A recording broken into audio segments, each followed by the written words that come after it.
He explains that he told her the last time they met, that he was going to be the Red Magic Tower Master.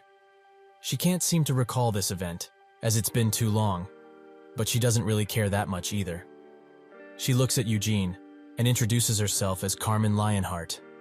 She is a grandaunt to him, but he shouldn't call her that. Eugene is quite surprised by this.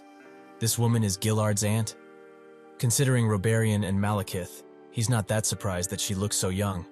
But why did someone of her status come all the way here? Robarian notes that the weather is quite cold, so they should talk inside. They all sit at a table and get ready to make the deal. Carmen is the youngest sister of the previous patriarch. She didn't get married and stayed at the main family's residence.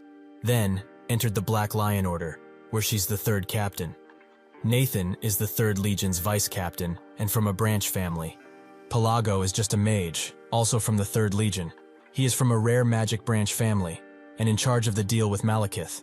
He says that the Lionheart main family heirloom, Wined, will be given in exchange for the Cape of Darkness artifact.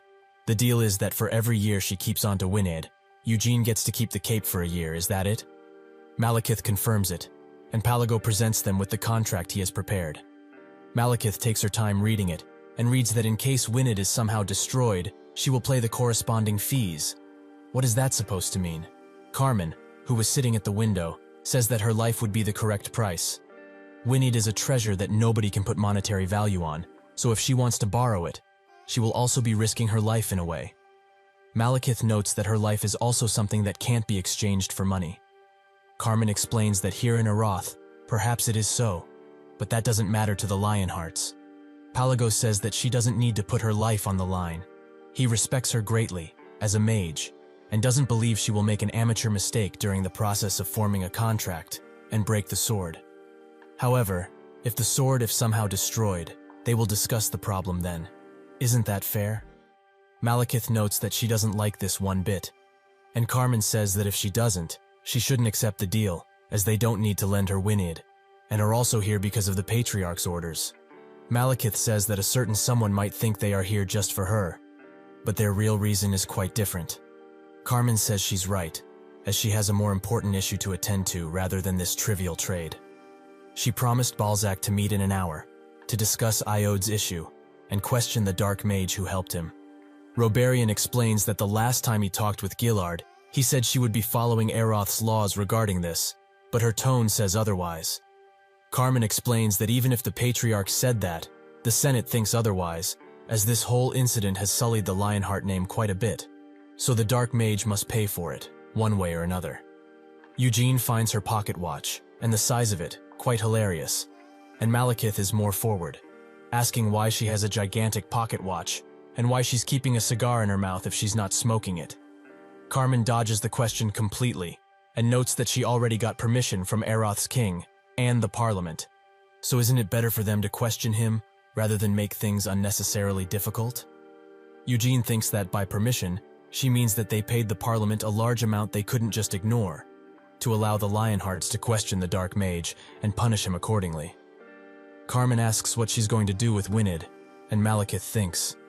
It will take about 3 hours, give or take, to form a contract with the King of Wind Spirits, so it will take, at most, 2 months to get the cape back. With that, she signs it. Both parties walk away with what they wanted, and Carmen says that the cape has a nice design, and especially likes the fur, as it reminds her of the Lionheart symbol. But the color is too dark, as it should have been a pure white, or something more gray. Eugene looks at her, and she stares back. Seal comes from behind it, and notes that he should give it to her, as she wants to try it on. Eugene looks at her one last time, and urges her to try it on, as it might look good on her. She immediately equips it, and poses around like a model, until she is satisfied. She explains that it could use a lion on the back, or something similar. Malekith joins the conversation, notes that she's only lending it to them, so they shouldn't modify it in any way, and ruin it. Carmen notes that it's time to go, and Keon calls for Seal, who notes that she will be waiting for Eugene.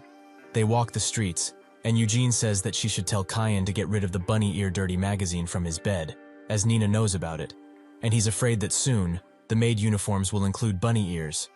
Seal says that she will let their mother know about this, and Eugene urges her to not do that, and instead hint at it somehow, like saying that bunny ears aren't that great, Seal asks what kind of ears he likes, and he in turn asks why she's changing the topic to suddenly. Seal explains that he said bunny ears aren't it, so he must like other types of ears, right? Eugene says that he likes normal ears, but enough with this bickering, as they need to go buy a present already. By the way, why did she make him come along? As he doesn't know what Annarasumanara likes. Seal says that she does, so he only needs to follow her. Eugene notes that he doesn't need to come with her if all he's doing is following her. She turns around and says that he's still a jackass. Is he really going to leave her alone in a place that she has never visited before? Eugene says that she isn't a stupid child to get lost, and she notes that he says all of this, but is coming along anyways, right? Eugene explains that he has to at this point, as he knows she's going to hold a grudge if he does things she doesn't like. Seal also asks about his birthday, as it was a few months ago. So what did he do? Eugene notes that he didn't know much of anything, and read books in the Red Magic Tower all day. Seal asks about presents, and he explains that he didn't get any. But Robarian and Hera did want to give him some, but he begged them not to. She asks who Hera is, a woman perhaps. Eugene asks what kind of man has Hera for a name, and notice that she didn't come here only for presents. What does she want to do with Carmen? Seal says that he's quick to catch on to things, and explains that she's trying to convince her to become her mentor, as Cayenne is going to be the patriarch anyhow, and she doesn't really want to. Her mother also seems to want an arranged marriage for her, but she doesn't really want to do that, as she doesn't want to be cooped up in the main family residence and act like a lady all of the time. Eugene says that this means that she wants to join the Black Lion Order, but she notes that she can't, as she wants to be taught by Carmen herself. Eugene says that it's good, that she's trying to do something for herself, instead of leeching the family's money. But also, how is Cayenne doing these days? She explains that he talks about him quite often, and always wonders how many stars he has. Eugene says that 3, same as when he left, and Cayenne appears to be the same too, a 2-star. Eugene asks about Iode, as he only heard he went back home. Seal explains that Theonis is looking for a mage to teach him, a private tutor of sorts. She finds this quite funny, as his mother still wants to urge him into becoming a mage, but he's not going to become patriarch anyhow, so why not let him live as he wishes? But enough with the unpleasantries, they should go eat. Are there any good restaurants he knows about? Eugene explains that there are plenty, but it won't be as good as the food back home. She looks at him, and notes that the taste doesn't matter that much, but the atmosphere. Nathan finishes torturing the mage, and announces him as dead. Carmen notes that he didn't say a word despite all of the torture they gave him, so he really didn't know a thing. This is quite funny, however, that a low-ranking dark mage such as this guy got into direct contact with someone from the Lionheart direct line of lineage, and also managed to arrange a contract. Either he didn't know what fear is, or he was plain crazy. Balzac says that he must have been desperate, as he got into dark magic decades ago, but didn't accomplish a single thing, and didn't have anything to his name. If he were to die without accomplishing a single thing, his soul would have become the demon's possession, and he wouldn't be able to go back into the cycle of life and reincarnate. He wanted to try everything he could, even if it put him in a tough situation. He would be able to get out of it by using the power he earned by selling out Iode. Carmen heard that the Night Witch Queen, Noir Zabella, wasn't involved in all of this, but what does he think? Balzac notes that it feels like they are blaming him now, but he has cooperated in every way possible, and also showed plenty of respect and how sorry he was. Carmen explains that it doesn't make sense for a mere dark mage to be behind all of this, and he fits the bill much more perfectly. Balzac notes that he understands where she's coming from, but what would he earn if that were to be the case? And if it really were him behind all of this, he would have covered his own tracks much more efficiently, and made sure nobody would even think that it would have been him. He has many enemies, that much everybody knows, but His Majesty, the great demon king of incarceration, blessed him with endless trust and love, which he is eternally grateful for. Also, in Helmut, there are many who despise him for being treated so nicely. In his honest opinion, someone who hates him probably did this to put him in a difficult situation, like he is now. Carmen notes that he doesn't have any proof for that to be the case, and Balzac says that there's also no proof that he had anything to do with this.